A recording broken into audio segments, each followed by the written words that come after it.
Nah, ketika manusia memilih kafir, itu haknya. Maka Allah berikan kebebasan sepenuhnya kepada manusia yang memilih kafir untuk menjalani kehidupan ini semau dia, semau hawa nafsu dia. Allah berikan kebebasan sepenuhnya. Silakan baca di dalam Al-Quran atau di dalam hadis Rasulullah SAW. Tidak akan pernah kita temukan satu ayat, satu hadis di mana Allah mengatur kehidupan orang kafir. Orang kafir diberi kebebasan sepenuhnya, mau berbuat apapun di dunia ini. Tinggal dia harus menanggung resiko pilihannya itu di akhirat nanti. Tapi kepada mereka yang memilih beriman, hilang sudah kebebasan ini sepenuhnya. Karena seorang mukmin dia dituntut untuk Islam. Akar katanya adalah aslama, berserah diri. Yang beriman kepada Allah, dia harus menyerahkan dirinya sepenuhnya kepada Allah. Sepenuhnya dia siap untuk diatur hidupnya oleh Allah Subhanahu wa Ta'ala. Tanpa lagi dia mempergunakan akalnya untuk bertanya, mengapa Allah wajibkan saya berbuat ini, kenapa Allah haramkan saya melakukan ini. Kalaupun pertanyaan itu muncul dalam dirinya, maka keimanan dia akan menjawab, saya lakukan ini karena Allah perintahkan, dan saya tinggalkan hal ini karena Allah melarangnya. Itu jawaban seorang mukmin. Dia tidak akan berusaha mencari ilah hukum, alasan hukum, apa manfaatnya, apa hikmahnya. Karena keimanannya akan mengatakan, semua yang diperintahkan Allah pasti ada manfaatnya.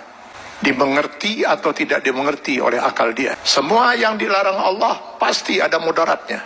14 abad umat Islam tidak pernah mengerti bahwa dalam daging babi itu terdapat cacing pita. Cacing pita baru ditemukan di akhir abad 18 Masehi. Apakah umat Islam selama 14 abad itu makan daging babi? Tidak. Setiap yang dilarang oleh Allah pasti ditinggalkan oleh seorang mukmin. Maka seorang mukmin harusnya siap untuk mengislamkan dirinya secara penuh, secara utuh, secara kafah.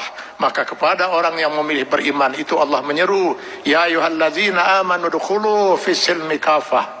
Kalau memang kalian memilih beriman, masuklah ke dalam Islam itu secara kafah, secara utuh. Mengislamkan diri kita setiap detik, baik dalam hubungan hablum minallah maupun hablum minan nas.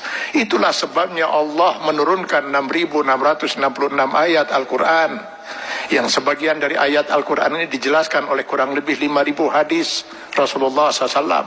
Kenapa harus Allah turunkan ribuan ayat Al-Quran dan ribuan hadis ini? Karena yang mau diatur hidup seorang mukmin itu bukan hanya sekedar sholat, saum, zakat, haji saja.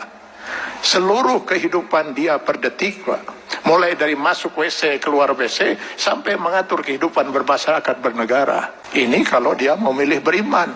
Kalau tidak mau diatur hidupnya, jangan milih beriman, milih kafir. Pada orang-orang yang berfaham sekularisme, liberalisme, yang ingin memisahkan agama dari kehidupan, saya sering mengatakan, kenapa repot-repot harus menolak sebagian aturan Allah? Pilih kafir, Anda bebas sebebas-bebasnya. Kalau memilih beriman, sudah hilang kebebasan itu.